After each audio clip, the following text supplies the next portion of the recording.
열심히 하시는 분들을 보면 저는 병아리 눈물 만큼 한 것이 없습니다.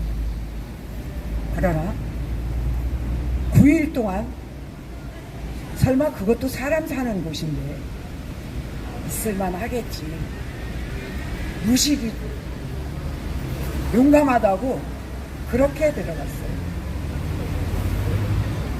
근데 가봤더니 들어가는 순간부터 사람이 아니에요. 왜? 자유가 없어. 말도 행동도 움직이는 것도 모든 것이 박탈당하더라고. 기왕 갔으니 그 도둑놈들에게 90만 원 주느니 내가 여기다가 차라리 90만 원을 넣겠다. 그러고 견뎠어요. 견디는데 얼마나 힘든지. 날짜를 7, 8, 9, 10, 11, 12, 13, 14, 15를 써놓고 가위표를 해가는 거예요. 근데 가위표 순간에 하잖아요. 하루 종일 하는 거예요. 그것만. 가위표를 또 하고 또 하고 벽에다 했더니 새까만. 여러분, 윤석열 대통령이 잘못한 것을 말해 주셨습니다. 몰랐어요. 저는 이제 알았어요. 솔직히 말해서. 그러나 대통령님이 거기 들어왔다고 했을 때 내 가슴이 무너지더라고요. 나는 평민입니다. 평민 중에도 나는 삶의 액세서리가 없는, 명예도 학벌도 아무것도 없는 평범한 사람인데 그 수모를 겪고 있는데 너무 못 견디겠는데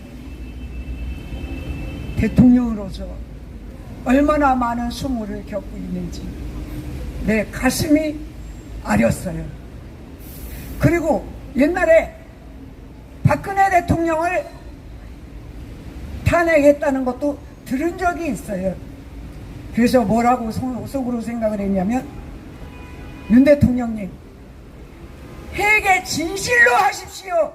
박 대통령한테 당신은 그렇게 회개하지 않으면 돌아올 길이 없습니다. 지금 그 회개할 기회입니다. 만나면 말해주고 싶어요. 만날 길이 없습니다. 그리고 이거는 이제 과애예요. 제가 생각했던, 여기서 하고 싶었던 말은 아닙니다. 사람이 시간과 환경에서 극한 상황에 한 발짝도 움직일 수 없다면 그 사람을 미칩니다. 정신이 돌아버려요. 아무것도 할 수 없어요. 그런데 사랑하는 조물주는 사람을 지으실 때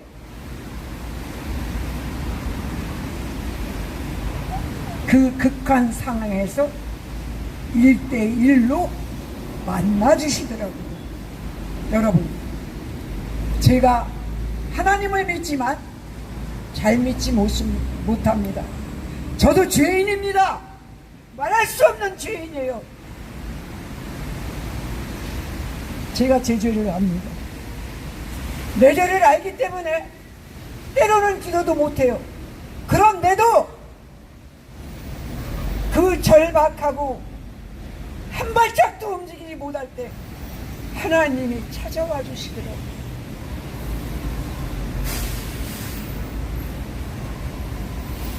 여러분,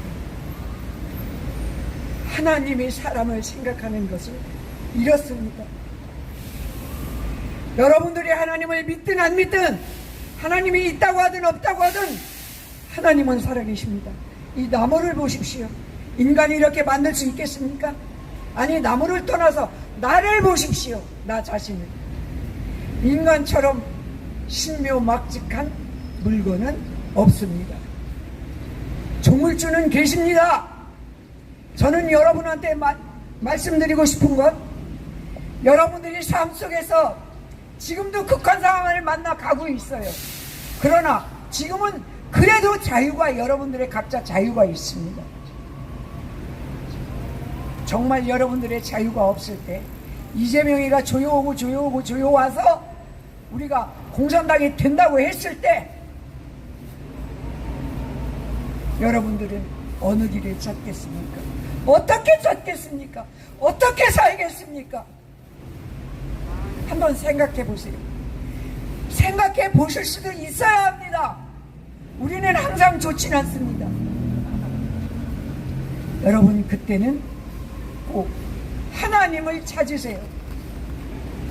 하나님을 만나셔야 합니다. 여러분들이 정말 움직일 수 없는 어떤 극한 상황에서 여러분, 경찰들이 지금 우리를 보호해 준다고 해요. 맞습니다. 보호해 주기도 해요. 저분들이 있기 때문에. 좌파들이 못 덤빕니다. 그 말도 맞습니다. 그러나 사실은 내가 솔직히 까놓고 얘기하는데 경찰들이 보호만 해줍니까? 우리를 제한도 합니다. 그 안에 들어가선 더해요. 자기들이 왕이야, 우리는 종이야, 노예야. 물론 그렇지 않은 경찰들이 있어요. 그러나 딸 같은 애가 나한테 뭐라고 하냐면 제가 말버릇이 그렇기도 해요. 이랬어, 이렇게 대답해요. 그럼 반말하네? 왜 반말해? 그러면 저는 그게 무슨 말이에요? 지금 하고 있는 말이. 나이로 따지면 엄마 같은 나한테 지가 반말하는 게 맞아? 경찰은 반말해야 돼? 해야 되냐고? 경찰들 계시지만 말해보세요. 경찰은 시민한테 반말해도 됩니까? 해야 됩니까? 경찰 지구이가 시민들한테 반말해도 돼요? 수고하고 애쓰시지만 절대로 안 됩니다. 여러분들의 인격이 무너지는 거예요. 여러분들의 인간성이 산산이 부서지는 거예요. 절대로 그러지 마세요. 여러분들의 삶을 위해서 그러지 마세요. 여러분, 우리는 부정선거를, 자유를 얻기 위해서 이렇게 싸웁니다. 싸우고 있잖아요 지금. 그러나 저는 그 감옥에서, 감옥이에요, 구치소예요, 구치소에서 나를 돌아봤어요. 나는 이렇게 한 적이 없나? 나는 정말 인간으로서 선하고 착하게만 했나? 깐본 적이 없나? 아니에요. 나도 많아요. 나도 많더라고. 우선 거기 할머니가 들어왔는데 아무것도 몰라. 무슨 죄를 져서 들어왔는지 몰라. 한 말 또 하고 또 하고 또 하고. 그러면 내가 정말 선하고 착하다면 그 노인을 보살펴줘야 돼요. 근데 안 보살펴준다고 했어요. 왜? 내가 그 노인을 들으면 들을 수가 없기 때문에. 내가 거기서 정말 노인을 존경한다면 거기서 허리를 또 다쳐서 주저앉아도 나는 그 일을 했어야 해요. 근데 안 했어요. 이게 인간이더라고요. 그래서 저는 생각했어요. 내가 이 일은 벅차서 못하지만 할 수 있는 건 최대한으로 내 앞날은 해가면서 살겠다. 그리고 내가 만약에 생각하며 죽은 날이 있다면, 죽을 수 있다면, 갑자기 차 쏘고 나서 죽는다면 모르지만 하나님, 전 이러고 함께 못했어요. 죄송합니다. 하고 죽으라. 여기까지 하겠습니다. 그런데 찬송가 한 곡을 부르겠습니다. 그런데 여러분, 비도 왔는데 여러분들 제 찬송가 들어가면 정신 바짝 차리세요. 왜 그러냐면 제가 초등학교 다닐 땐 토요일 때 오락이라는 게 있었어요. 토요일에 오락 시간이라는 게 있었어요. 그때마다 친구들이 나와서 노래 부르거나 도와하거나 만담하고 나오는 건데 꼭 친구들이 저를 쳐다봐요. 그때는 50명이었어요. 다 저만 집중해요. 제가 동화를 했기 때문에 또 나와서 동화하라 이거예요. 근데 제가 그날은 뭐라고 했냐면 예, 여러분 오늘은 동화를 안 하고 노래를 할 거예요. 사람들이 친구들이 눈이 반짝반짝반짝해. 왜? 제가 노래 못하는데 쟤는 노래 진짜 못하는데 그러니까 어떻게 노래할까 하고 반짝반짝해. 근데 했어요. 왜 했냐? 제가 동생들 4명을 보고 키웠는데 그때마다 자장가로 부른 노래가 있어요. 섬지박이. 그러니까 자신 있게 불렀어요. 혼자 부를 때 얼마나 자신 있겠어요. 그랬는데 노래를 부르다 보니까 의자에 엉덩이 붙어있는 친구가 하나도 없어. 다 굴떼굴떼굴 굴르고 있어. 왜 그랬겠어요? 작사 작곡을 했기 때문에 그렇습니다. 담임선생님마저 웃지를 못해서 이러고 있어요. 여러분 웬만하면 그럼 노래 못할 텐데 사실 오늘도 그럴 수도 있어요. 그러니까 여러분들 의자 꼭 붙잡고 계세요. 땀도 지는데.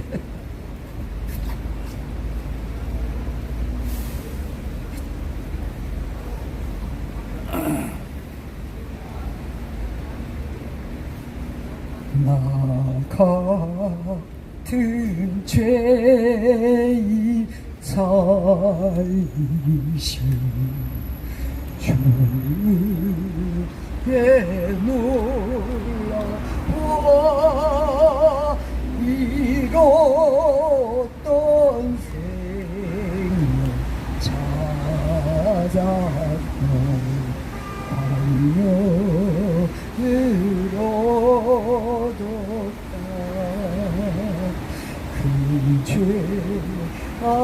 죄악에서 건지신 주의 놀라워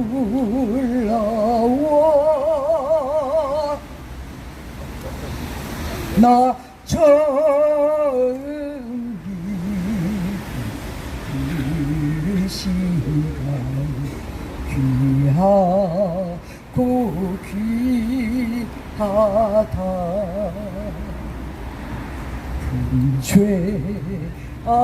죄악에서 건지신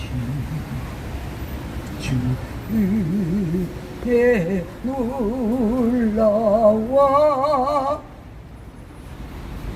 다 외웠는데 까먹었어. 죄송합니다. 의자에서 안 떨어져 주시고